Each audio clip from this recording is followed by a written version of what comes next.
Merci d'être là de bon matin. Donc moi je suis Christophe Zanetti, je suis pneumologue libéral à Lens. Je viens pour animer l'atelier donc avec Jacques Letreux de Marseille. On voulait commencer juste par nos liens d'intérêt. Voilà, on n'a aucun lien d'intérêt avec la présentation. Pour poser le sujet, présenter 2-3 petits cas cliniques. Il n'y a pas de piège, c'est juste pour poser le problème. Alors, je voulais vous parler de ce patient, donc 59 ans. Il a commencé à fumer à 8 ans. Il fume 20 cigarettes par jour. C'est nos patients habituels.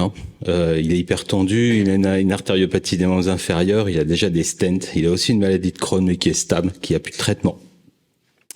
Et puis, il a adressé en 2022 en consultation pour une dyspnée. Il a les EFR que vous avez là, donc une BPCO. Est-ce que pour vous, c'est un patient qui va rentrer dans le dépistage organisé ou qui pourrait bénéficier d'un dépistage organisé? Je vois des 8 devant. Alors sûrement, mais nous on lui a fait un dépistage individuel, bien évidemment. Donc on a eu ce premier scanner là en 2022 avec cette petite zone de verre dépoli ici discrète dans lobe supérieur droit. On lui a refait un scanner du coup 1 an après en surveillance où on a une opacité, si on chipote un peu, qui est un tout petit peu densifié ici dans cette partie-là. Et puis donc un scanner cette année qui retrouve un franc nodule. J'ai pas la suite, il va avoir son TEP scanner, il va sûrement être opéré parce qu'il est bien évidemment opérable. Le deuxième cas, c'est cette patiente de 49 ans qui est suivie pour un SAS sous PPC. Elle a commencé à fumer à 15 ans, 20 cigarettes par jour. Elle a arrêté à 44 ans. Elle a des EFR sensiblement normales, elle n'a pas d'autres antécédents. Elle est venue en consultation avec une radiographie de thorax standard que vous avez là. Est-ce que c'est une patiente qui rentre dans le dépistage organisé? On attend qu'elle ait 5 ans. C'est la réponse que j'attendais. Oh, c'est pas la peine. C'est des vrais cas de consultation. C'est une date que je voulais inclure dans l'étude cascade. Et puis j'ai regardé son âge et j'ai dit non, elle est pas encore dans 6 mois, donc elle pourrait être inclue. Voilà. Et donc ce dernier patient, donc 61 ans, il a un reflux, il fume, donc on a 45 paquets années, il est sevré depuis 3 ans. Il vient aussi pour dyspnée. Il a une BPCO également, avec les EFR que vous avez là. Est-ce que c'est un patient qui rentre dans le dépistage? Ouais, a priori. En tout cas, il y a eu aussi un dépistage individuel. Alors, peut-être que si on avait eu... Alors, il a aussi donc des lésions rétractiles au niveau des lobes supérieurs qui sont probablement post-infectieuses. Donc, je vous ai mis quelques coupes de scanner. Donc, ça, c'est le premier scanner qu'on lui fait en 2021. Il a vraiment rien.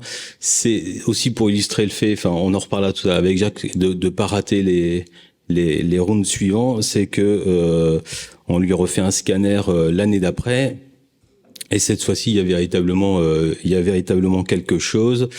Il y a quelque chose évidemment au TEP. Il est opéré et pas de bol, c'est un carcinome à petite cellule localisée.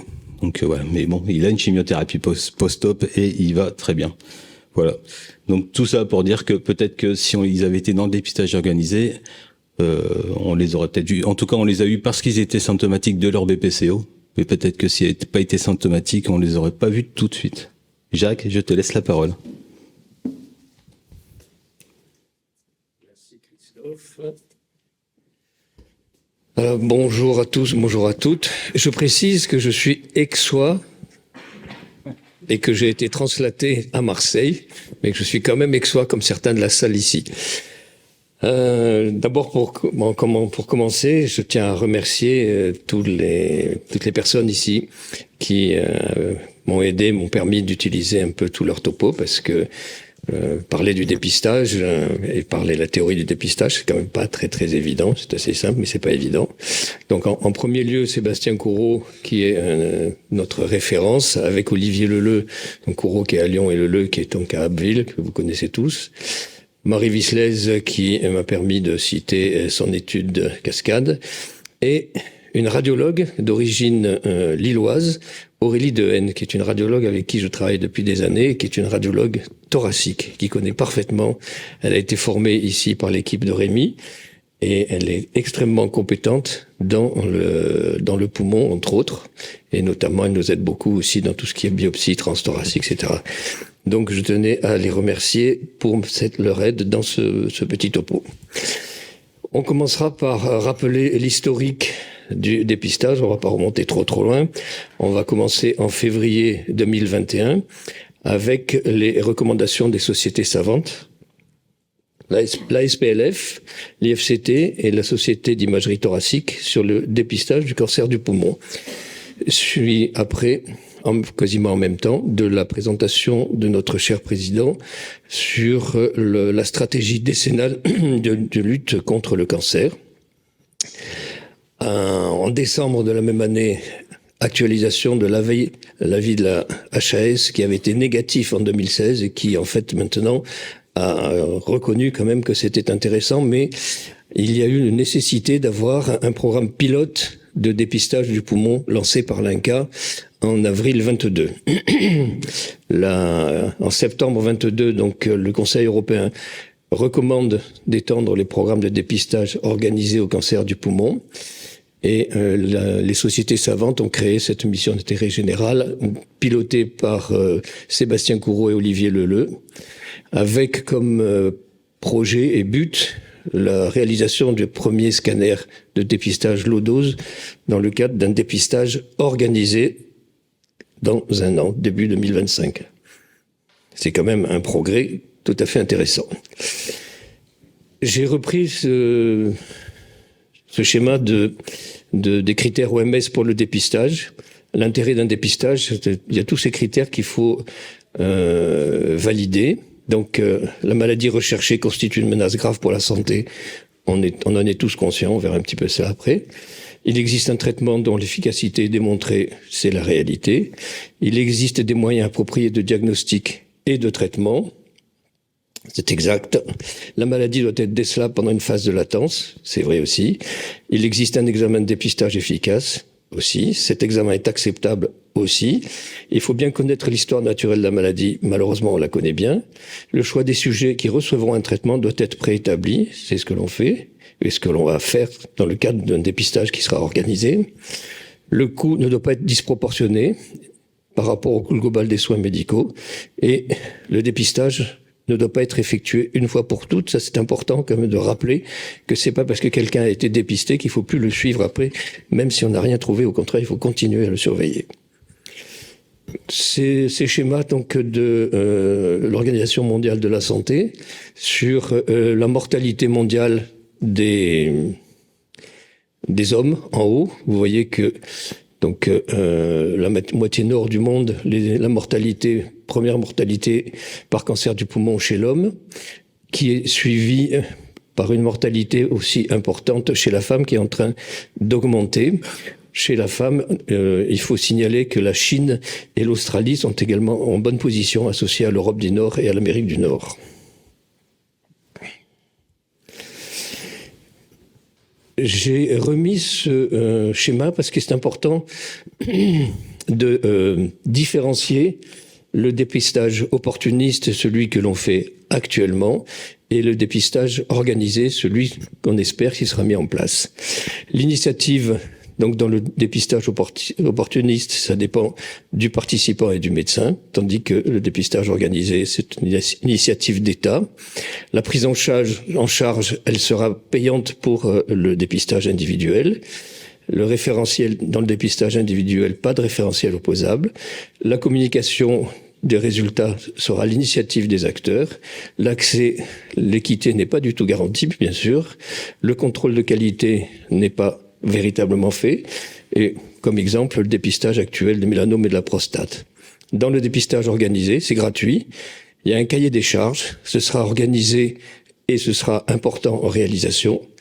L'accès sera égal pour tout le monde. Le contrôle de qualité, en théorie, devrait être bien fait.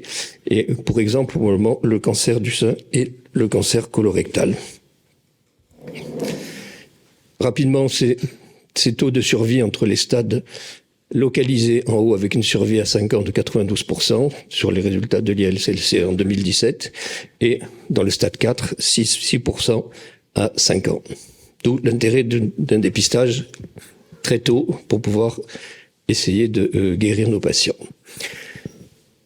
Cette présentation donc de l'étude en vraie vie de KBP 2020, je l'ai mise ici parce que on voit que dans cette étude, en 2020, en réalité, les stades localisés, vous avez 21% seulement de patients qui sont diagnostiqués en stade localisé, alors que les stades localement avancés et les stades métastatiques disséminés représentent 80% des stades des patients diagnostiqués. On ne peut pas parler de dépistage sans évoquer les quelques études Princeps. La première étude, enfin il y a deux études dont l'importance est suffisante pour être statistiquement significative. D'abord, l'étude américaine du NSLT, avec 53 000 participants. Une étude qui teste le scanner lourd dose versus la radiographie pulmonaire. Les patients inclus ont entre 55 et 74 ans, avec un tabagisme estimé à 30 paquets années, et ils doivent être sevrés depuis moins de 15 ans.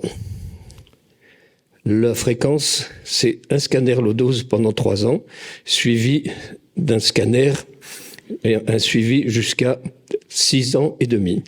Le dépistage dans cette étude est retenu positif pour une mesure de 4 mm, supérieure à 4 mm. C'est la seule étude qui a montré vraiment une diminution de mortalité par cancer du poumon, globalement, et une diminution de la mortalité globale de 6,7% par cancer de manière globale. Un taux de faux positifs très important de 23,29%. Deuxième étude plus récente, la première était de 2011. Deuxième étude plus récente, c'est celle de l'étude de Nelson, avec 15 000 participants. Là, c'est une étude qui teste un scanner low dose versus soins habituels. L'âge est à peu près le même. Ce qui diffère, c'est l'exposition tabagique, 15 grammes par jour pendant 25 ans, ou 10 grammes par jour pendant 30 ans, et sevré depuis moins de 10 ans. Là, la répartition des scanners est différente. Un scanner première année, un deuxième scanner l'année suivante, un troisième scanner et un quatrième scanner optionnel à 5 ans et demi avec un suivi sur 10 ans. Ce qui diffère, d'une manière intéressante, c'est que le dépistage est considéré comme positif avec une mesure volumétrique, une mesure de 500 mm3, ou une mesure entre 50 mm3 et 500 mm3, et avec un temps de doublement inférieur à 400 jours, qui va nécessiter un scanner intermédiaire à 3 mois. Cette étude retrouve une diminution de mortalité par cancer du poumon chez les hommes de moins de 24%, avec un taux de positif de 1,2%. Chez les femmes, le taux est encore plus important, mais le nombre de femmes incluses n'était pas suffisant pour avoir la puissance statistique nécessaire. Troisième étude, l'étude italienne MILD, qui est un peu différente, avec des critères d'inclusion entre 49 et 75 ans, 20 paquets années d'exposition et un sevrage tabagique de moins de 10 ans. Un bras de dépistage annuel, un bras de dépistage biannuel et un bras contrôle, avec une période médiane de dépistage de 6 ans, et la mortalité par cancer est estimée à 10 ans. Cette étude est positive avec une diminution de la mortalité de moins de 39%. Ce qui est intéressant également dans cette étude, c'est que le dépistage biannuel fait aussi bien que le dépistage annuel.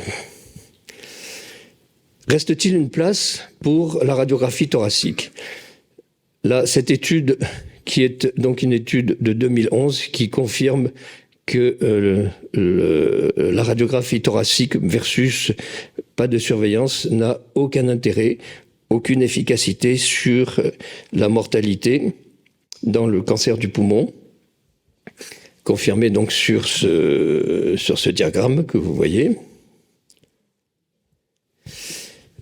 j'ai rajouté après cette diapositive qui me paraît intéressante parce que c'est une étude qui a été effectuée par l'équipe d'Olivier Leleu avec un interrogatoire auprès des médecins généralistes de la région nord enfin je crois que c'était par ici, c'est Abbeville, oui. Et cette étude montre qu'il y a encore 40% des généralistes, voilà, ici donc, vous avez encore 40% des généralistes qui effectuent un dépistage par radiographie pulmonaire, ce qui veut dire que la communication n'est pas encore passée. C'est une étude qui a été publiée l'année dernière, donc ce qui veut dire que ça date pas d'il y a 15 ans, c'est tout à fait récent. Cette étude Cochrane qui va permettre quand même d'affirmer que le scanner low-dose est efficace dans le dépistage, avec, comme vous le voyez sur le schéma, une diminution de 21% de la mortalité par cancer pulmonaire et une diminution de 5% avec mortalité pour toute cause. C'était les critères retenus pour pouvoir être efficace dans un dépistage. Vous voyez sur cette dia l'efficacité en fonction des études. Et vous voyez que dans la première, donc vous avez sur la colonne de droite toutes les études. Dans la colonne du milieu, vous avez les stades 1 et 2. Et vous voyez qu'en moyenne, les stades dépistés sont entre 70 et 80% grâce au dépistage et que la majorité de ces patients bénéficieront du traitement chirurgical qui reste encore le traitement de référence et qui sera encore pendant longtemps, à mon avis, le traitement de référence. Enfin, on arrive sur nos recommandations actuelles. Je vous les ai mises ici, on en parle, vous les avez dans toutes les publications, c'est très clairement bien, c'est parfaitement écrit dans cet article, je vous conseille de l'avoir. Alors, les recommandations, donc c'est la SPLF, la Société d'imagerie thoracique et l'intergroupe l'IFCT. En 2012, Sébastien avait fait des premières recommandations entre l'IFCT et le Golfe. Et ces recommandations en 2012, on avait conseillé, les sociétés avaient conseillé un dépistage pour des patients entre 55 et 74 ans, soumis à un tabagisme de 30 paquets années, avec un score soit des fumeurs actifs, soit des fumeurs qui ont arrêté depuis 15 ans. En fait, c'était les critères Nelson-like. En 2021, donc le dépistage que conseille donc le conseil actuel, c'est donc 50-75 ans, avec un chiffre toujours pénible à retenir, c'est de 15 grammes par jour pendant 25 ans ou 10 grammes par jour pendant 30 ans, avec un sevrage de moins de 10 ans. Je crois que actuellement, c'est en cours de révision, puisqu'il y a ce groupe de travail qui se réunit à peu près 2-3 fois par an, et que probablement on va évoluer vers les critères américains sur un âge probablement jusqu'à 80 ans, et un sevrage et un taux de tabagisme actif retenu à 20 ans. Mais tout ça, c'est pas du tout publié encore, donc on n'en parle pas. Normalement, je ne dois pas en parler. À qui proposer ce dépistage dans les recommandations actuelles? Donc l'âge, c'est 50-74 ans. Tabagisme 10 grammes par jour pendant 30 ans, 15 grammes par jour pendant 25 ans. Tabagisme actif ou sevré inférieur ou égal à 10 ans, inférieur ou égal à 15 ans. Là, c'est en option, donc c'est pas très évident. Acceptation du dépistage après une information éclairée. C'est bête, mais c'est très important de l'expliquer, ça, parce que sinon on perd un temps, on perd de l'argent et le patient ne bénéficiera pas de cela. Et il faut être, bien sûr, volontaire pour une démarche d'aide au sevrage tabagique. C'est bien marqué, volontaire pour une démarche d'aide au sevrage tabagique. Ça ne veut pas dire qu'on va y arriver, ça veut dire qu'on tente, on essaye. Critères de non-inclusion, l'impossibilité de monter 2 étages, paraît quand même assez évident, ça. Antécédent personnel de scanner thoracique de moins de 1 an. Antécédent personnel de cancer bronchopulmonaire de moins de 5 ans ou en traitement. Comorbidité sévère contre-indiquant les possibilités thérapeutiques, notamment la chirurgie, des explorations thoracique invasive et une symptomatologie respiratoire actuelle ou récente évocatrice de cancer. Ne pas oublier les critères de sortie de ce dépistage, parce que c'est important de faire sortir un patient d'un dépistage. On ne va pas le dépister à vie, et s'il n'a pas les critères, ça ne sert à rien de l'exposer pour rien. Donc il faut qu'il y ait une durée de sevrage tabagique supérieure à 10 ans, l'âge supérieur à 74 ans, ou la survenue de critères de non-inclusion. Quelle est la durée optimale du dépistage? On retient une durée minimale d'au moins 5 ans et demi. On pousse jusqu'à 10 ans. Les intervalles conseillés entre 2 tours de dépistage. Ne pas dépasser 2 ans entre deux examens de scanner low dose. 2 examens espacés depuis 1 an, puis un examen biannuel si les 2 premiers examens sont négatifs et s'il n'y a pas de facteur de risque associés autres que le tabac, c'est-à-dire, par exemple, la BPCO ou l'emphysème, auquel cas on revient sur une surveillance plus rapprochée. Quel scanner faut-il utiliser? Un scanner donc sans injection, on le rappelle mais c'est important, un appareil multibarrette, au moins 16 multibarrettes, des épaisseurs de coupe inférieures à 1,5 mm, faiblement irradiant, avec un produit dose longueur inférieure à 100 mg, soit 3 mg par sujet standard. C'est en fonction, bien sûr, du poids de la taille du patient. Une analyse volumétrique est nécessaire et le CAD, l'aide au diagnostic informatisé, est recommandé. Je vous ai remis ce schéma qui me paraît très clair de l'intérêt de la mesure volumétrique par rapport à une simple mesure d'un diamètre. On voit sur, là j'ai une flèche, ouais, sur les 2 sphères du bas, sur les 2 sphères du bas, on voit que la première sphère a un diamètre de 8 mm et un volume de 268 mm3. Et on voit que pour 2 mm de diamètre, on passe de 268 m3 à 524 mm3, soit donc un doublement de volume de la tumeur. D'où la nécessité, à mon avis, de faire des mesures volumétriques. Je reviens sur cette étude de KBP 2020 pour vous rappeler donc le pourcentage de diagnostics faits en 2020 en vraie vie en France. C'est 21% de patients diagnostiqués de forme localisée. On peut mettre ça en comparaison avec l'étude d'Olivier Leleu, qui est donc une publication très récente aussi, de 2022, dans lequel, en fait, l'étude KBP faisait un diagnostic de stade localement avancé dans 80% des cas et de stade limité dans 20%.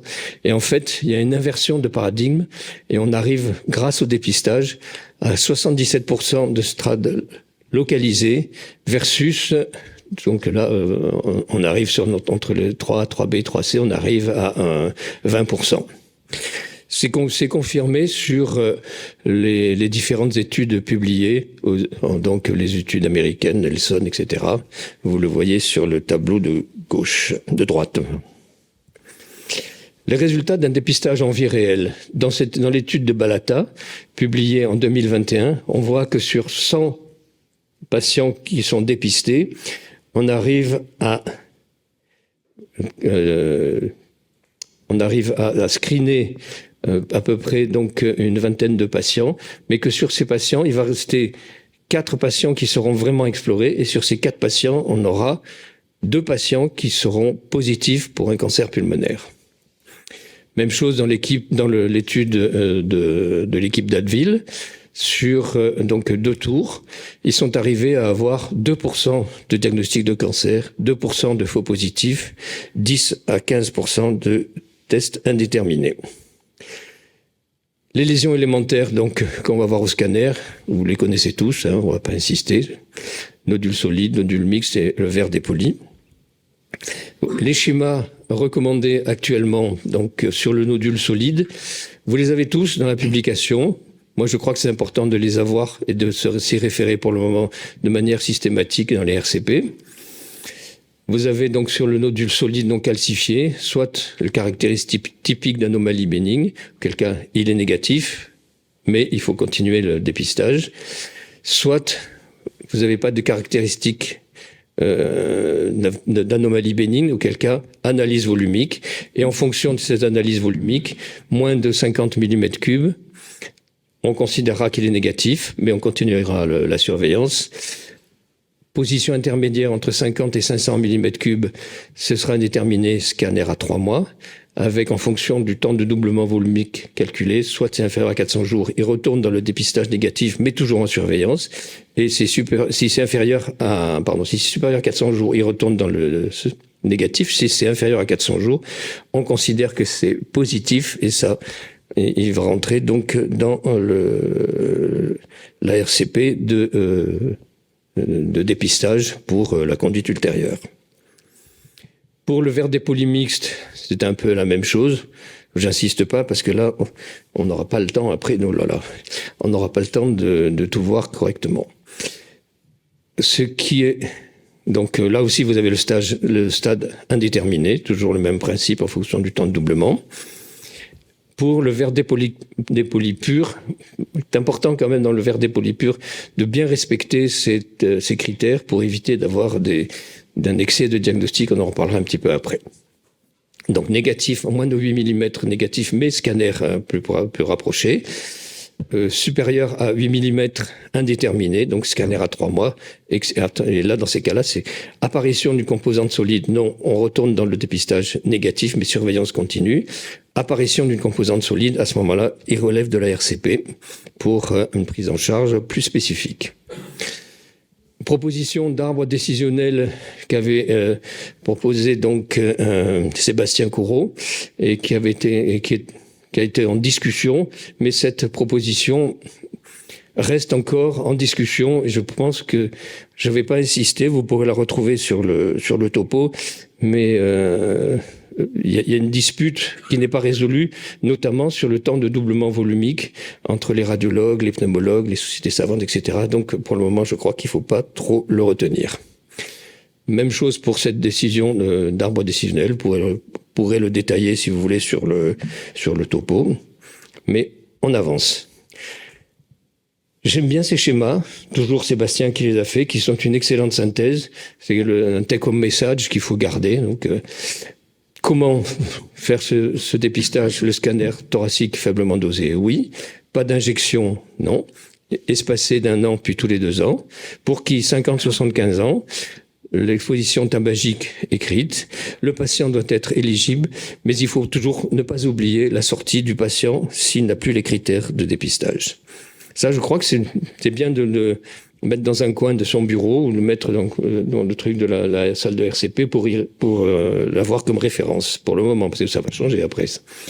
Les nodules en verre dépoli, les 5 commandements. Proposition de test antibiotique. On le fait ou on le fait pas, mais enfin souvent on le fait, je trouve.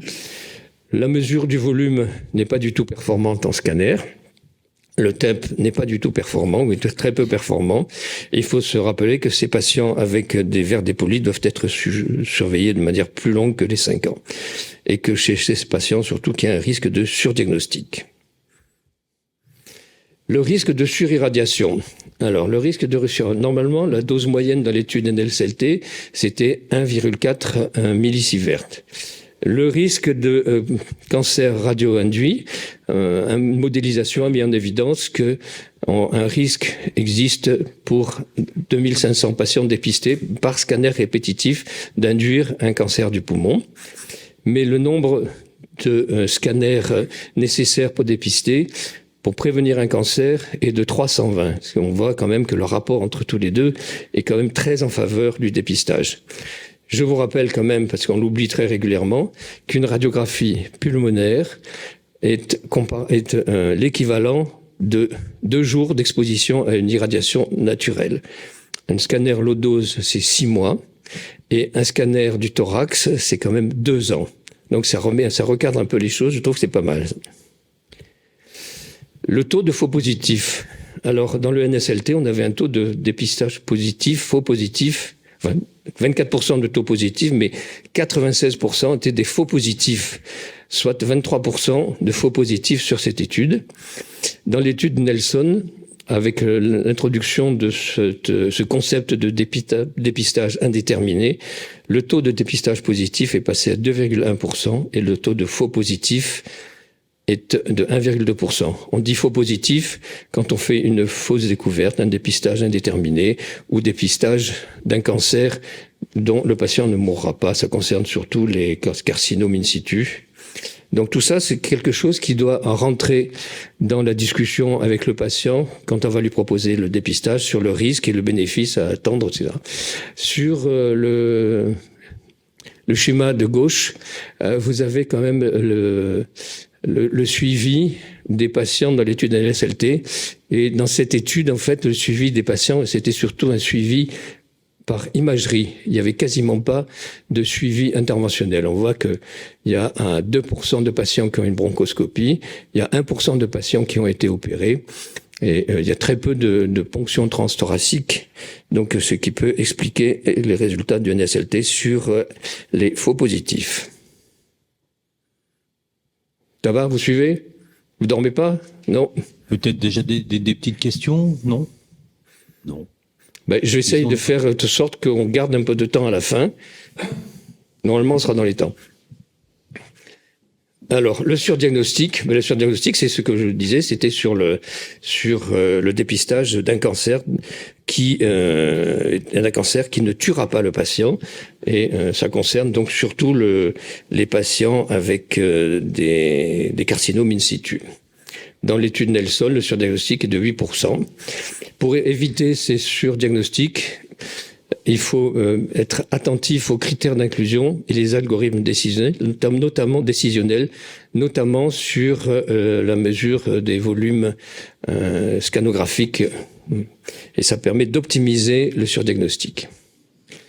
Quel est le bénéfice en France? J'aime bien cette dia qu'avait fait Sébastien Courreau sur une hypothèse de 1,6 million de fumeurs éligibles, avec une mortalité annuelle estimée à 31 000 cas par l'INCa, une réduction attendue de 25% de cette mortalité dans l'étude Nelson. Et on voit qu'il avait estimé que s'il y avait une 100% de participation au dépistage, on aurait 7750 vies épargnées, avec un risque induit de 380 décès. Et en réalité, dans la vraie vie, si on arrive à 45% de participation, c'est déjà pas mal. On voit quand même qu'on peut gagner 3488 décès avec 171 cancers induit par le risque de cancer induit par le dépistage. Alors, le dépistage aussi, ça a un intérêt, c'est que ça permet de diagnostiquer et de prendre en charge ce qu'on appelle le big three, c'est-à-dire le diagnostic de cancer du poumon, mais aussi les pathologies cardiovasculaires, et on s'aperçoit que avec nos scanners, on a beaucoup de dépistage de calcification coronaire, et en fait, ça permet ici de voir de manière assez précoce chez des patients qui ne sont pas forcément essoufflés et qui n'ont pas forcément une spirométrie, le diagnostic de BPCO et d'emphysème. Cette dia sur les causes de décès dans l'étude NSLT, on voit que la majorité des causes de décès sont des décès cardiovasculaires. Et sur le dépistage, on voit que on a une prévalence des calcifications des artères coronaires dans 55% de la population dépistée par le scanner low-dose. Et sur ce schéma, ce diagramme, on voit que l'association, la présence de calcification des artères coronaires est associée à un excès de mortalité cardiovasculaire de manière globale, mais aussi de manière spécifique, mais aussi à un excès de mortalité globale. D'où l'intérêt, donc, chez ces patients, d'associer un bon bilan cardiaque, parce qu'on a parfois, même on a souvent des surprises. La BPCO, vous êtes des pneumologues, donc vous travaillez dans les services de pneumologie. L'emphysème, on sait, majore le risque de cancer du poumon. Vous le voyez sur le forest plot ici présenté. Et le scanner est quand même la méthode d'imagerie la plus précise pour caractériser, pour mesurer la densité pulmonaire et l'épaississement des parois bronchiques, etc. Le sevrage tabagique. Le sevrage tabagique, c'est très important, ça fait partie du dépistage. C'est un moment éducatif privilégié, ce qui veut dire que quand vous faites un dépistage, il faut passer du temps avec votre patient, ou si vous avez la chance d'avoir un service d'addictologie ou des infirmières qui sont formées au sevrage tabagique, c'est très important d'arriver à confier vos patients ou les prendre en charge à ce niveau. C'est pas très évident parce que le sevrage tabagique, par expérience, c'est quand même c'est pas facile. Hein. C'est pas facile avec des résultats qui sont. Mais enfin, quand même, le sevrage tabagique associé au dépistage, ça entraîne quand même 38% de mortalité par cancer du poumon sur cette étude de Tanner publiée en 2016. Le nombre de fumeurs diminue chaque année et la fréquence de cette diminution est liée à une anomalie sur le scanner de dépistage. C'est vrai que quand on trouve quelque chose, les gens, ça les interpelle beaucoup. 7 à 23% des fumeurs arrêtent de fumer au cours du dépistage. Donc c'est un bénéfice secondaire qui est très appréciable quand même. 55 et 87% des fumeurs ayant arrêté, j'ai vu qu'il y avait une faute d'orthographe, reconnaissaient que le dépistage avait joué un rôle majeur dans leur décision d'arrêter de fumer. OK ? En pratique, en 2024. Alors, en 2024, vous voyez un petit peu sur cette dia les dépistages organisés actuellement dans le monde entier. Grosso modo, c'est pas très très différent, mais on voit que quand même, nous en France, on est quand même bien en retard. Quand je vois que la Pologne, la Croatie, la Corée du Sud et Taïwan ont des dépistages organisés et que nous, on tire la langue. Enfin bon. No comment. Cette intervention du Premier ministre anglais qui dit que grâce au dépistage, on va sauver de nombreuses vies. Donc c'est le Premier ministre qui a pris la parole en juin 2023. Donc c'est très récent. Le programme de la Grande-Bretagne est assez exceptionnel. On voit que la prise en charge, c'est une prise en charge de patients, donc 55-74 ans, qui a déjà fumé, qui a un médecin traitant, et le patient réside dans une des 14 zones éligibles au dépistage. L'identification des patients se fera par un courrier ou un appel de la structure de soins ou du médecin traitant. Il aura un contact avec un professionnel de santé. On lui soumettra donc une analyse des facteurs de risque PLCO 2012, c'est-à-dire les facteurs de risque de l'étude prostate, longue, cancer digestif et ouvert de 2012, ou bien les critères du Liverpool Lung Project V2 associés à une spirométrie et une prise en charge tabacologique et une appréciation de risque tabagique.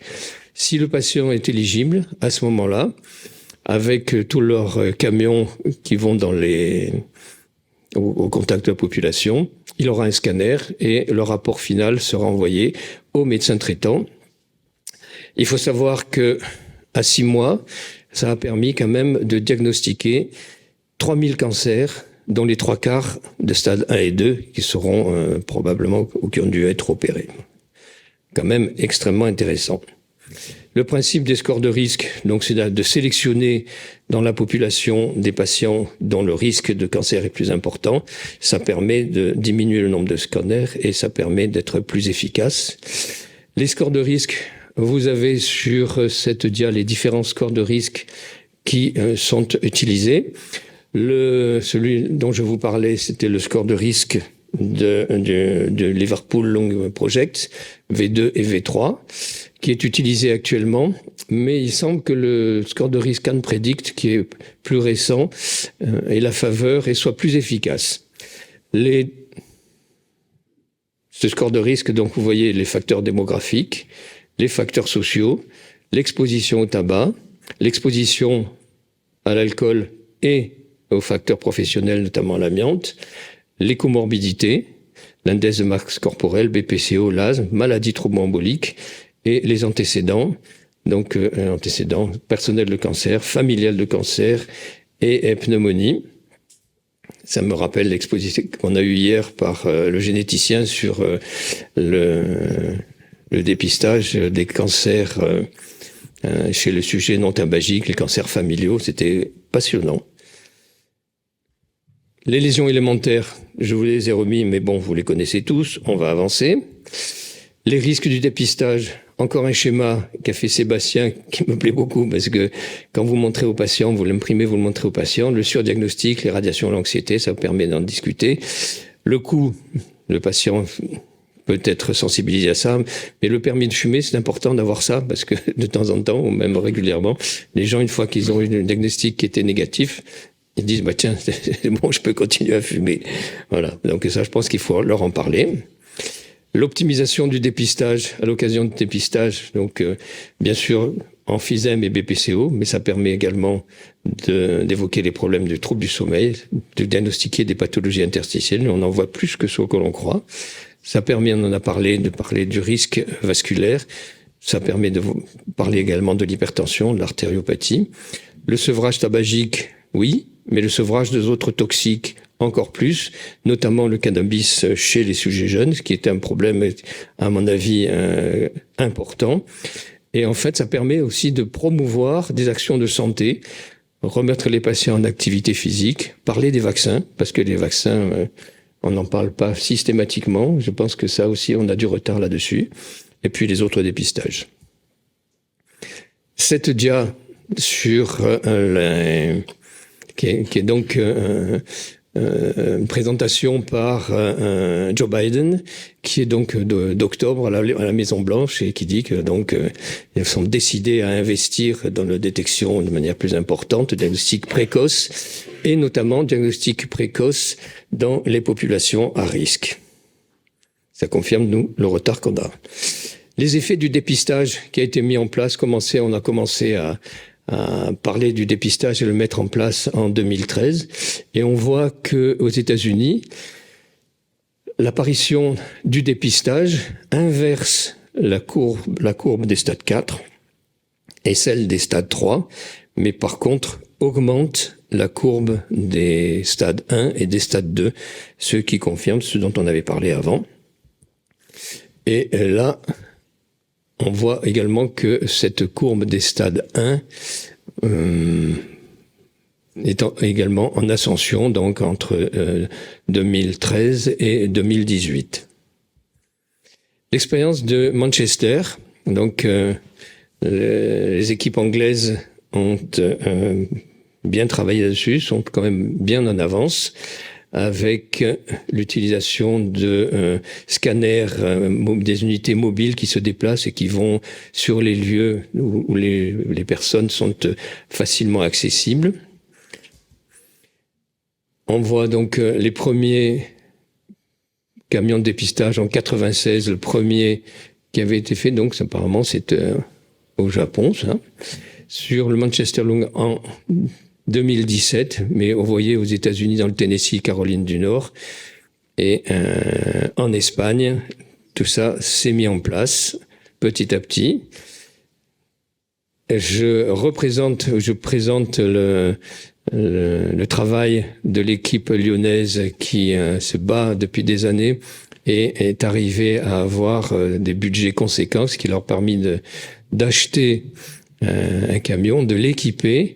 Et il est dans ce camion, vous avez une place pour la spirométrie, une place pour une analyse, un prélèvement pour les biomarqueurs. Vous avez une place pour mettre en place des dépistages, un sevrage tabagique, et la console donc de scanner. C'est-à-dire beaucoup de personnes qui interviennent. Où est-ce qu'ils interviennent? Leurs objectifs, c'est d'intervenir sur les lieux du travail. Et là, sur l'équipe lyonnaise, dans les hôpitaux, les hospices civils, je crois qu'ils ont un protocole qui tourne bien et qui est très efficace. Mais ils ont quand même eu l'intelligence, et leur direction a eu l'intelligence de leur mettre un secrétariat. Je vous dis pas le nombre de secrétaires qu'ils ont pour pouvoir réaliser ça, mais c'est impressionnant quand même. Moyennant quoi, le dépistage est fait et les patients sont reconvoqués, repartent avec un rendez-vous. Il y a tout un suivi qui est vraiment un suivi très spécifique, très précis. Et grâce à ça, je crois qu'ils ont des résultats qui sont assez intéressants. Ils vont donc, le programme, c'est d'aller aussi dans les événements locaux, dans la foire, dans les événements nationaux, dans les zones d'activité commerciale, dans les parkings. Ils installent leurs camions dans le parking. Ils estiment avoir à peu près 2000 patients par an et fonctionnent 200 jours par an, du mardi au samedi. Et l'objectif, c'est d'arriver à obtenir un dépistage sur 20% des populations précaires dans un premier temps. Le dépistage, l'objectif principal, c'est d'arriver aussi à mesurer le taux de participation dans une population captive qui n'a pas accès à cela.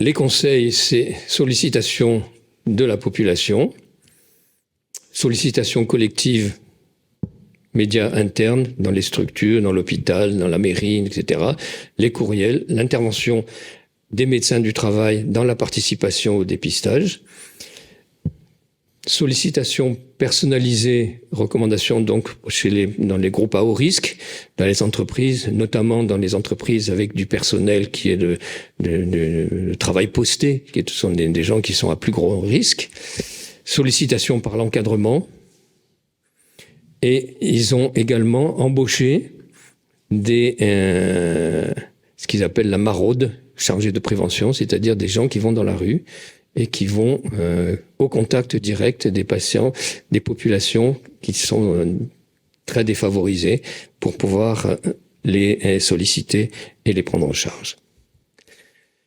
Alors, les difficultés, cette petite dia pour rappeler quand même que le dépistage du cancer, c'est pas rien, il faut arriver à monter tout ça. Difficultés liées à la technique, le matériel est lourd, soumis à autorisation, concentré en zone urbaine, etc.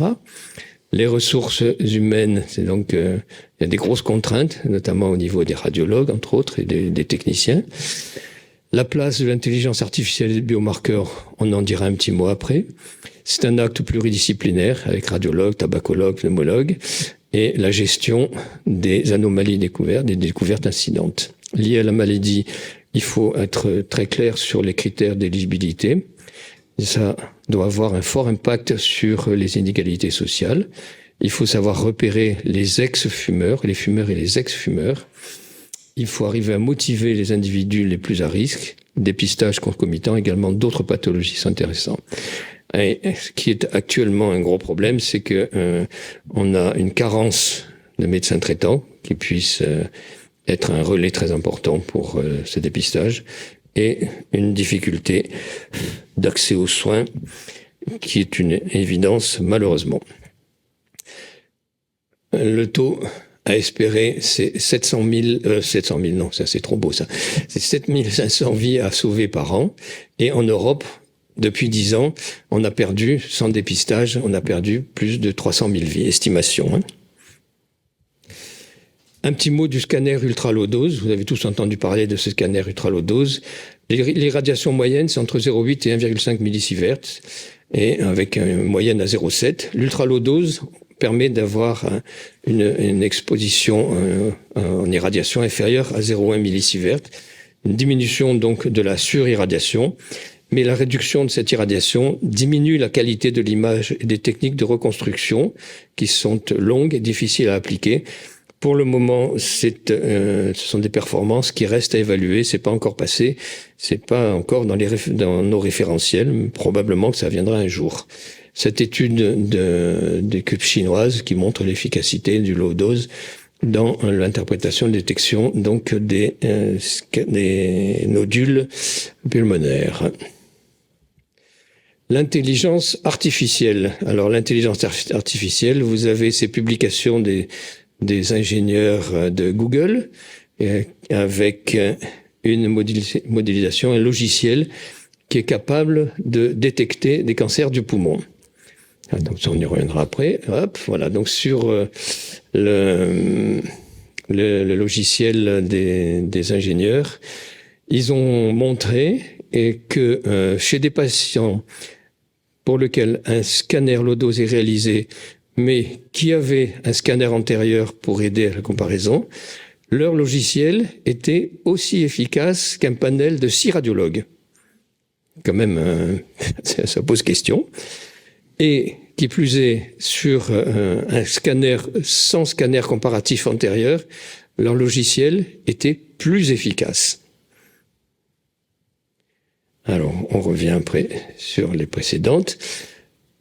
Les biomarqueurs et le dépistage. Donc, vous voyez sur cette publication l'utilisation des biomarqueurs. Biomarqueurs, donc le RNA, les chromosomes, l'altération du DNA sur les prélèvements, à la fois au niveau nasal, l'air expiré, l'expectoration, les prélèvements, le sang, etc. Tout ça, c'est très intéressant, mais ça reste encore pour le moment du domaine de la recherche. Il faut attendre un peu les publications qui sont sur les essais qui sont en cours.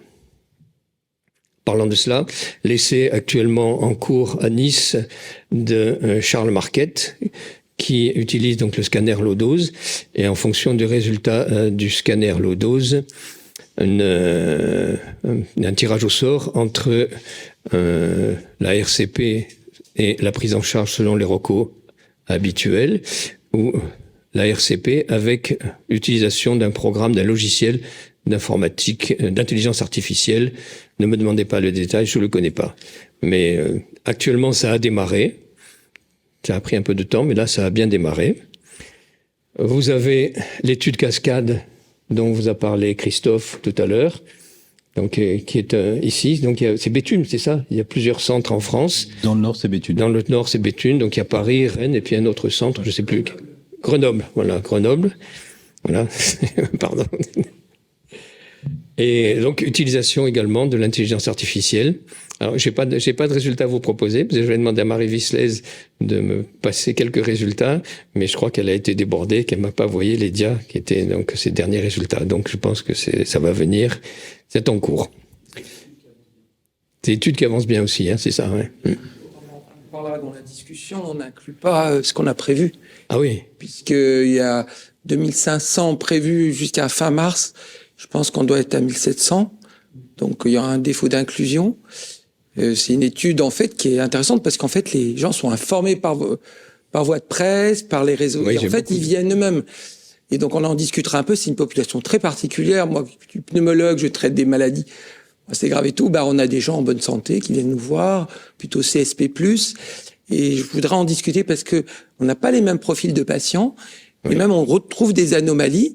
Et en fait, on va les explorer selon des recommandations un peu différentes. Je trouve qu'il y a, voilà, il faudra qu'on en discute parce qu'on a des gens qui ont des anomalies radiologiques assez particulières, même parfois multiples. Et voilà. Mais globalement, ça rejoint les problèmes d'adhésion au dépistage. Oui, oui. Le sein, c'est 50%, alors que ça fait 20 ans, peut-être 30 ans que ça existe. Oui. Donc là, on est en... Voilà. Alors, est-ce qu'on va retrouver ça lorsque le dépistage va se mettre en route? Ok. On en parle tout à l'heure? Oui. Là, cette dia sur les études en cours, elles y sont pas toutes, hein, loin de là. Mais c'était celles qui étaient en cours l'été dernier, je crois. Donc, on voyait un peu toutes les études en France, beaucoup qui se sont rajoutées. Là, j'ai remis cette dia sur l'étude française de dépistage KP80 de l'équipe d'Olivier Leleu, qui a été initiée en 2016 avec un follow-up sur 3 ans dans une zone à forte prévalence tabagique. Les critères d'inclusion, c'était 55-74 ans, 30 paquets années. Cette étude a concerné 225 médecins généralistes, 17 pneumologues, 28 radiologues. Ça a permis de recruter 1307 patients en 2 ans et demi, avec un scanner tous les ans. On voit qu'on a une participation qui est quand même intéressante au premier tour, avec une participation à 73%. mais on voit que au deuxième tour, la participation a quand même beaucoup chuté. Et ça, c'est un gros problème du dépistage auquel il faut penser et justement organiser de telle sorte que ce deuxième tour et ce troisième tour puissent être efficaces, c'est-à-dire qu'il faut que les patients, on les lâche, mais avec un élastique. Il faut vraiment être derrière. C'est comme ça. Hein, je crois que c'est la vie. Donc, si on ne le considère pas comme ça, on va au-devant de sacrées désillusions. Donc, conclusion, le dépistage est faisable en vraie vie en France, mais l'adhérence reste un vrai challenge. Bon, là, c'est l'étude, c'est aussi donc les résultats sur les traitements opérés dans cette étude, détection précoce, dans les mêmes proportions que Nelson. La chirurgie reste le traitement principal, maximisant l'intervention curative. Oui, on est d'accord. Nous, sur l'hôpital européen à Marseille, donc on participe au dépistage avec l'intervention de l'ARS dans le cadre du mois sans tabac. Et puis on a inclus des patients dans une étude internationale, l'étude SHIELD, qui utilise donc qui a à peu près les mêmes critères, sauf que c'est plutôt des critères américains de 50 à 80 ans, sur un risque de 20 paquets années. Et il faut avoir arrêté depuis 15 ans. Donc ce dépistage et scanner low dose avec une relecture donc en international et couplé à une prise de sang avec une espèce de NGS-like pour laquelle un test Guardian Lunar 2 est un dosage plasmatique qui recherchera différents biomarqueurs. Voilà. Quelle est la place du pneumologue? Voilà. Alors, je voulais terminer là-dessus parce que je pense que ça, c'est une synthèse que nous a montré hier Sébastien Courreau. Et j'ai trouvé que c'était très bien et d'accord pour que je le représente. Donc, la place du pneumologue dans le dépistage. On voit quand même que le pneumologue est vraiment au centre du dépistage. Et c'est normal. Alors, l'éligibilité dans la prescription, oui, on est bien d'accord. L'éligibilité en 2020, en 2030 et en 2040. Donc, il a fait des hypothèses avec en 2020, donc c'est l'âge, le tabac et le sevrage. En 2030, l'âge, le tabac, mais les facteurs sociaux, l'exposome, les comorbidités, les biomarqueurs et la radiomique. Ça, c'est ce qui nous arrive assez rapidement, je pense. Et il a projeté même en 2040 avec l'utilisation de l'intelligence artificielle où ce sera peut-être un robot qui dépistera. Et peut-être il nous dépistera nous, hein, parce que on fait partie peut-être des patients à dépister. Il faut pas oublier que les patients en 2020, c'est toujours le même problème, c'est que il faut savoir les faire sortir du dépistage. Le sevrage tabagique, on en a parlé, mais on insiste quand même, parce que on voit quand même que les patients qui ont un screening sur par un screening seul, on voit quand même qu'on a, grâce au dépistage, on a une diminution de la mortalité, mais que si on y associe un sevrage tabagique, on est plus efficace. Ça permet donc le sevrage tabagique des actions conjointes intégrées, mais il faut savoir que ce dépistage, il doit être fait avec du personnel associé. C'est pas très évident, mais c'est très important. Il y a un suivi qu'il faut programmer et il faut anticiper un interfaçage il faut améliorer celui qu'on a pour pouvoir prendre en charge ces patients. Après, la promotion et l'éducation. Diffuser les bonnes pratiques, oui, il faut y penser, il faut le faire à son échelle personnelle, à l'échelle locale, à l'échelle régionale. Diffuser les données scientifiques, l'efficacité, les risques. Diffuser les bonnes ressources, c'est ce qu'on essaye de faire. Atteindre le grand public, les professions de santé, les élus, donc discussion avec la position des élus et l'investissement des élus dans le dépistage, c'est quand même également leur rôle. Et l'intervention des médias, donc eux, ils interviennent beaucoup sur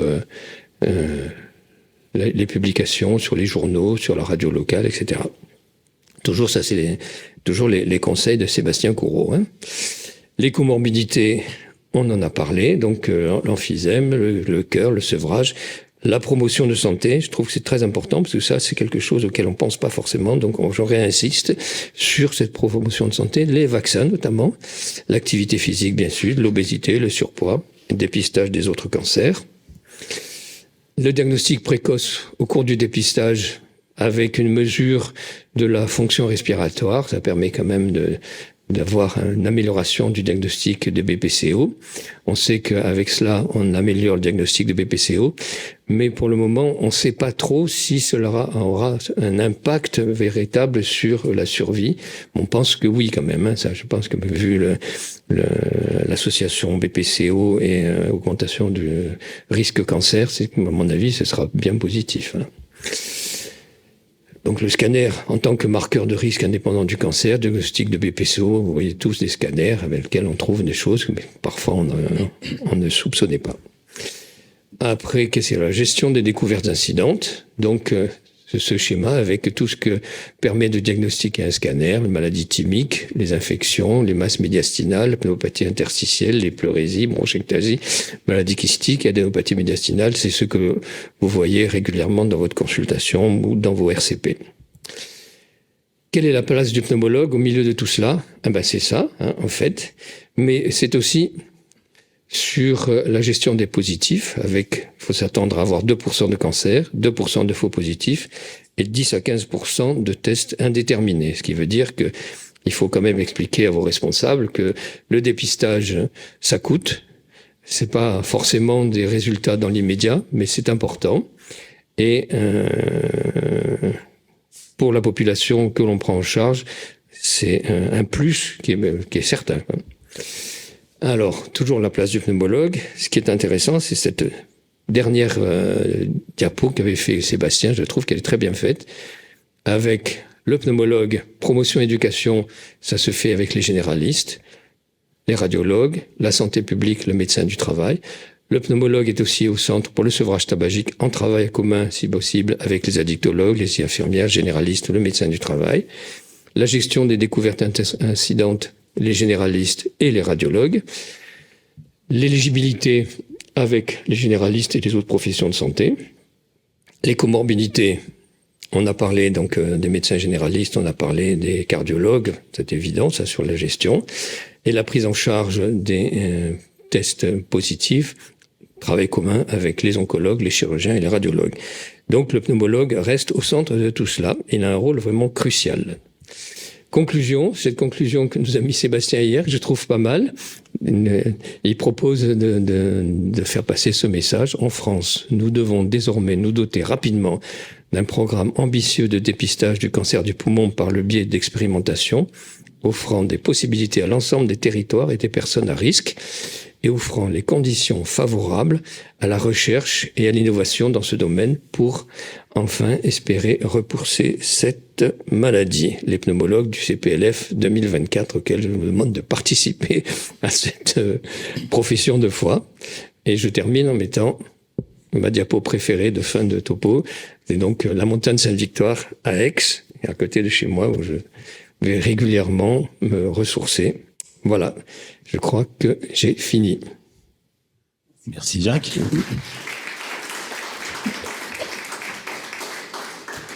J'aurais dû te donner une photo de Terril, mais bon, c'était moins joli. Merci Jacques. Je pense que, en tout cas, moi, tu m'as convaincu de l'intérêt du dépistage. Est-ce qu'il y a des questions, des remarques? Excusez-moi. Oui. Merci. On est filmé, Pierre. Il faut que tu te présentes. Je suis désolé, mais c'est... Pierre Fournel, Saint-Étienne. Oui, c'est plus un commentaire en fait. Aujourd'hui, on est sur un dépistage qui est individuel, Ouais. qui est souvent à l'initiative du pneumologue, ce qui veut dire que le patient est adressé souvent parce qu'il a déjà des symptômes, une dyspnée pour un bilan fonctionnel, ou à l'initiative d'un généraliste qui est convaincu de l'intérêt du dépistage. Ce qui veut dire que effectivement tout ce que tu as dit, notamment l'éducation à la santé, la promotion de l'activité physique, de la vaccination, est faite par ce médecin. Dans le cas d'un dépistage organisé, où les patients, les sujets vont être, comme on le fait pour le cancer du sein, c'est-à-dire recevront un courrier les incitant à aller faire un scanner low dose. Comment va se passer tout ce que tu as dit? C'est-à-dire, est-ce qu'on va se limiter au scanner ou est-ce qu'il va y avoir aussi, comme c'est fait en Grande-Bretagne, toute une démarche de diagnostic ou de dépistage de pathologies respiratoires, cardiovasculaires, parce que c'est ça quand même l'intérêt. Bien sûr. L'intérêt, c'est effectivement de trouver des cancers à des stades précoces, pour ça tout le monde est convaincu. Mais je rappelle que la méta-analyse le montre très bien, c'est le seul dépistage qui montre une réduction de la mortalité globale, toutes causes confondues. Il n'y a aucun autre dépistage de cancer qui montre ça. Donc, c'est vraiment un intérêt majeur en termes de santé publique. Donc, comment, en France, est-ce qu'il est prévu justement d'avoir un programme qui ressemblerait, je trouve que celui de la Grande-Bretagne, il est assez séduisant, hein, il est remarquable. Notamment, il faut une spirométrie. Voilà. Pour dépister la BPCO, on se bat depuis des années. Si on trouve des calcifications coronariennes, est-ce qu'il va y avoir un suivi, le patient va être adressé à un cardiologue, etc. Enfin, c'est quand même énorme, tout ce que ça peut entraîner. Pour répondre à ta question, Pierre, hier, tu étais avec moi, tu as entendu Sébastien qui disait qu'ils avaient rendez-vous à l'Élysée mardi.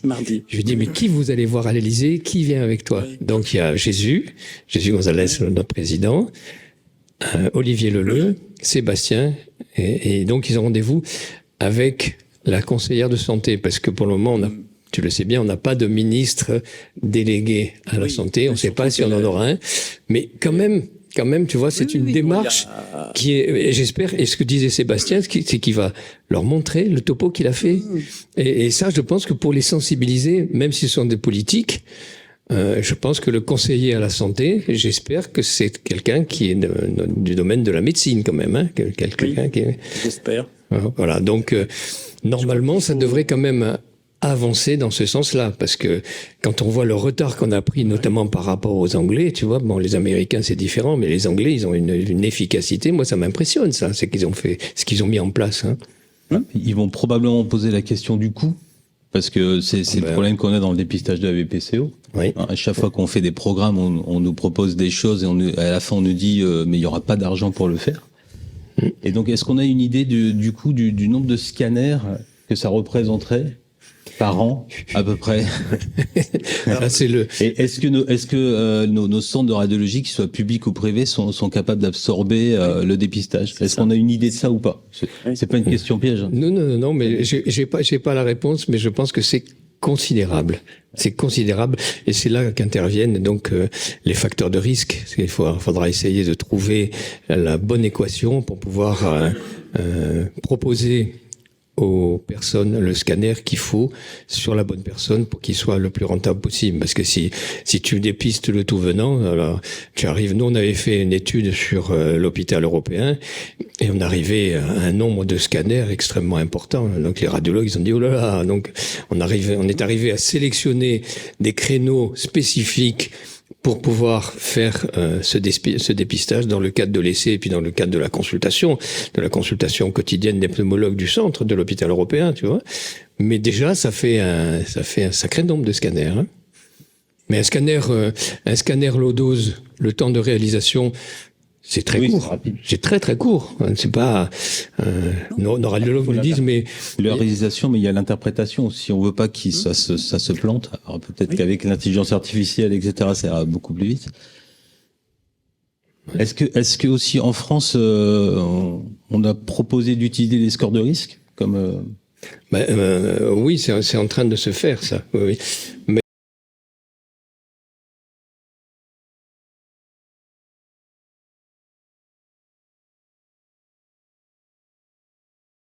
Et j'ai pas montré des dias qu'avait fait Sébastien sur les projets à venir, mais parce que c'est pas validé encore. Il y a les recommandations sur la gestion des nodules par les radiologues qui sont pas tout à fait les mêmes que celles et je crois qu'à Lyon vous avez pas mal discuté là-dessus aussi.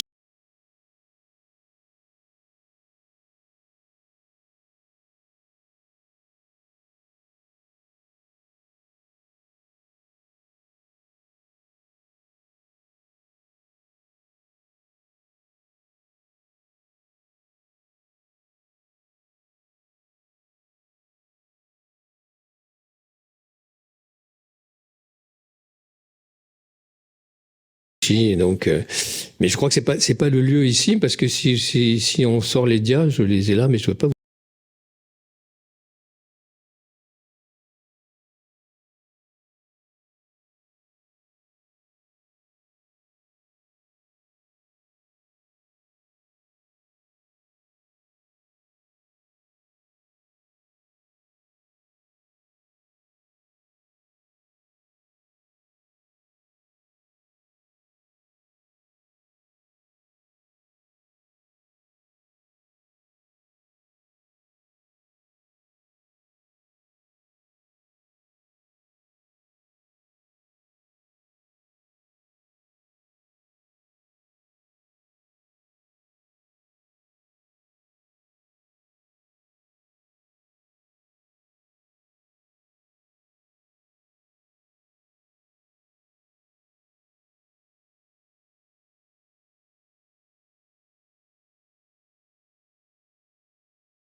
vous les montrer parce que ça va vous en mettre plein la tête pour rien du tout.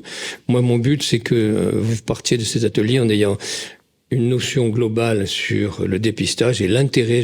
J'espère que je vous ai fait comprendre vraiment que le dépistage, c'est vraiment très important. Là, Pour le coup, il y avait la publication de Sébastien Gendarme sur oui, l'augmentation du paquet de cigarettes oui, oui. en fonction du taux de participation, en partant du principe qu'il y avait 2 millions a priori de personnes éligibles en France.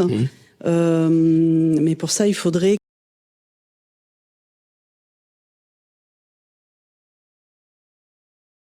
que l'argent récupéré au travers des taxes soit redistribué vers la, vers la santé.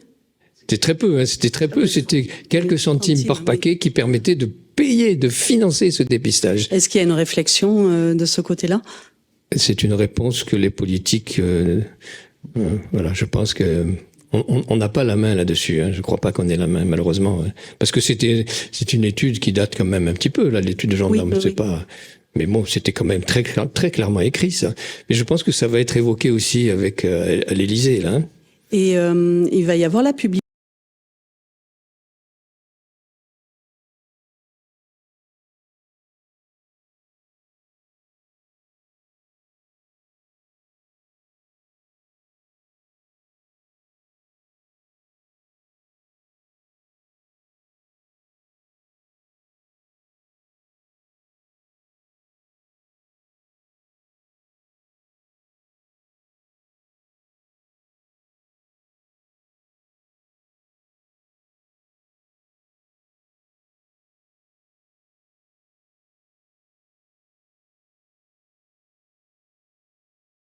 du cahier des charges de l'INCa sur les expérimentations.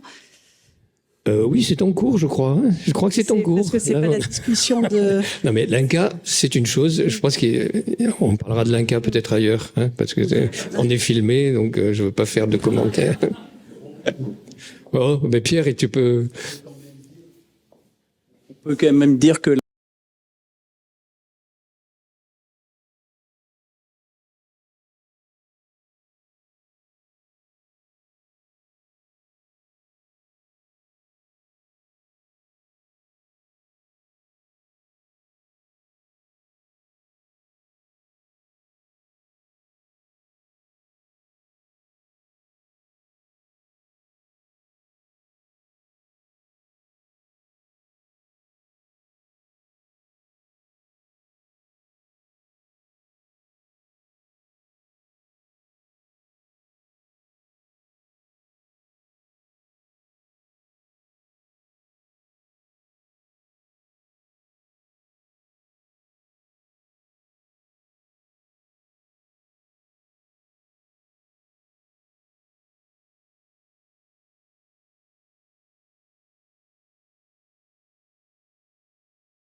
Un cas n'est pas quelque chose de très réactif et de rapide dans la validation quand on voit le temps qu'ils ont mis pour valider le référentiel sur les RCP.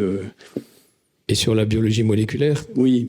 C'est en général, quand ils valident, c'est devenu obsolète, quoi. Voilà. Ben, c'est le cas, Voilà. par exemple, de la biologie moléculaire. Tout le monde le On sait. a des recommandations, c'est extraordinaire, ça, hein, parce qu'elles sont complètement dépassées.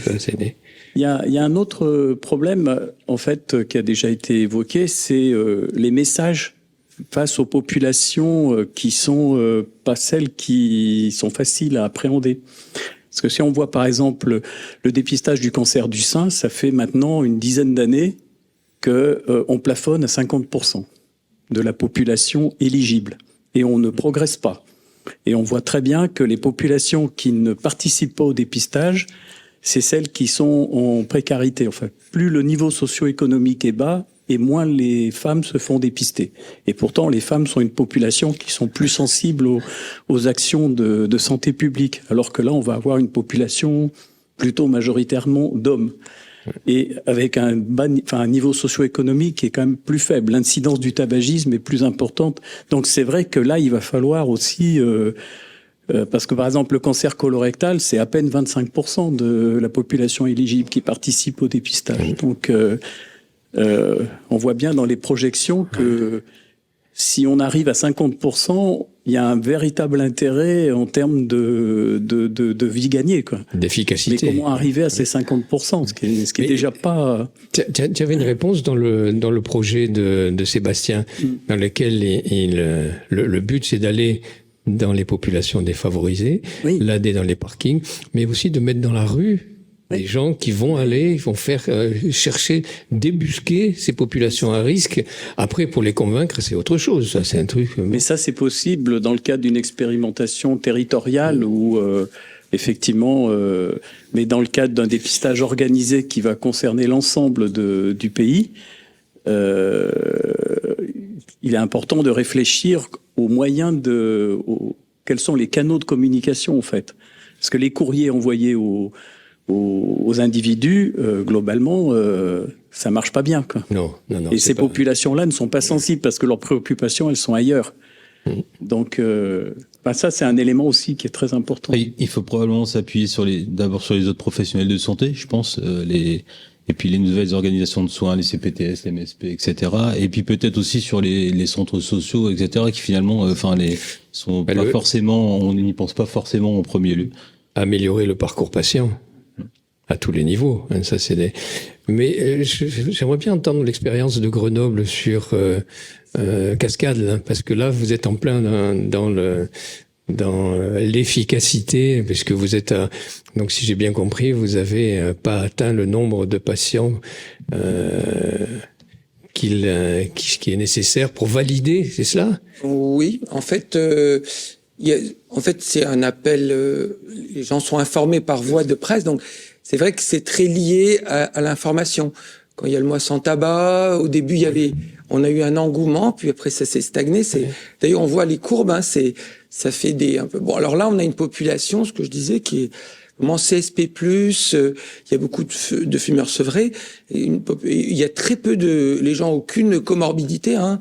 On en trouve, mais on trouve des anomalies. On fait le score calcique et tout, mais honnêtement, c'est des gens en bonne santé. Hein. Les scores, en tout cas ceux qu'on a dépistés, en tout cas sur nos patients, on fait un interrogatoire prédictif de la BPCO. Les scores sont relativement bas, donc on a vraiment la population à atteindre. C'est vraiment une population assez différente. Voilà, on n'a pas les patients en précarité. Et vous arrivez à quel pourcentage sur les patients sur Grenoble, combien vous avez eu de patients à peu près à la louche? À peu près, alors, pas beaucoup. Hein, nous, en tout cas, 2005, c'était l'objectif. Je crois qu'on arrive actuellement à 1800, 1900. Et nous, on en a eu 140, je crois, 140 sur Grenoble. Sur un screening de combien d'informations? 140, mais l'idée, c'était d'en avoir 2 fois plus, quoi, à peu près. Vous avez reçu 140 réponses, le dépistage. Alors, le dépistage, pour l'instant, on a eu un cancer qui est prouvé, qu'on a opéré, et un deuxième qu'on va opérer aussi. Ouais. D'accord. Je pense qu'on est à 2%, on va retrouver. Sur combien de patientes concernées la recherche globale Combien sur la région de Grenoble, combien vous avez On en a pu, en tout cas à Grenoble, on a pu inclure 140 patientes. 140, mais parce qu'en fait, elles s'étaient contactées ou elles étaient rentrées d'elles-mêmes dans le... En fait, c'est simple, vous avez la formation est grand public, Oui. il y a un numéro. Simplement, ils appellent. Vous appelez, et en fait, vous êtes éligible, et si vous êtes éligible, nous, on a des créneaux de consultation dédiés, Oui. et qui sont vraiment ouverts, mais ils sont pas remplis. Hein. Vous avez le nombre d'appels qui ont été... Pour ça, j'ai pas les détails, il faut demander à Marie Vislet, aux investigateurs. Et ce que je dis, c'est que les patients, en tout cas la dernière, vraiment, c'est des anomalies. Alors on applique les référentiels, on dit dépistage positif RCP, mais on a des gens qui ont des petites anomalies, on applique le référentiel, notre référentiel local, Oui. mais est-ce qu'il faut vraiment leur faire la TEP, l'imagerie cérébrale? On a des anomalies qui sont...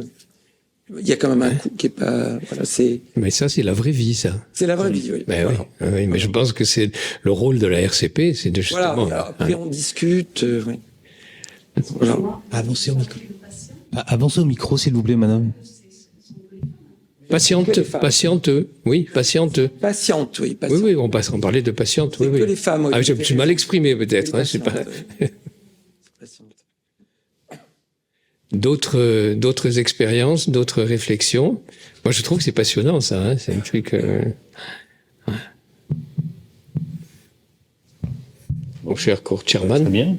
Oh, on avance. Tu avais peur d'être en retard. Bah oui, j'avais enlevé quelques diapos parce que j'avais calculé que on aurait 5-10 minutes de retard. Peut-être une dernière petite... Si, venez d'abord. Et en termes de littératie, c'est-à-dire comment c'est abordé pour pas faire peur parce que, nous, ça nous semble très clair, Oui. mais parfois la manière dont on le présente, au contraire, comment vous abordez pour pouvoir ne pas faire peur aux patientes et qu'elles viennent se faire dépister.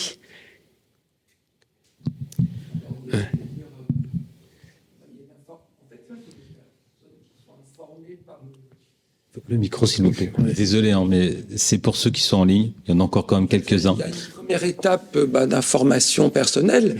Après le discours qu'on a, on rassure quand même. On dit qu'il y a quand même une grande probabilité qu'il n'y ait pas d'anomalie ou que les anomalies... et on rassure sur le fait que même s'il y a un dépistage positif, il y a beaucoup de formes très localisées avec un excellent... on va dire pronostic, voilà, on est beaucoup dans des messages positifs et dans la littérature ou dans les essais, vous avez des lettres types d'informations qui sont pas mal faites, mais ça, rien ne vaut quand même le contact direct, la discussion avec le patient et leur montrer tout ça, quoi. Ça c'est... Après, j'imagine que ça va être parfois un peu difficile parce que c'est à peu près tous les mêmes critères pour les dépistages de cancer. Et qu'à partir de 50 ans, la patiente ou le patient va recevoir le dépistage du poumon, le dépistage du cancer colorectal, le dépistage du sein. Et ça peut être un petit peu angoissant, je pense effectivement. Moi qui ai plus de 50 ans, j'avoue que je n'ouvre pas les lettres comme on voit pour le dépistage, mais j'ai tort. Voilà, maintenant je vais les ouvrir. Et est-ce que, du coup, chez les gens qui continuent à fumer pendant le dépistage, parce qu'on va en avoir.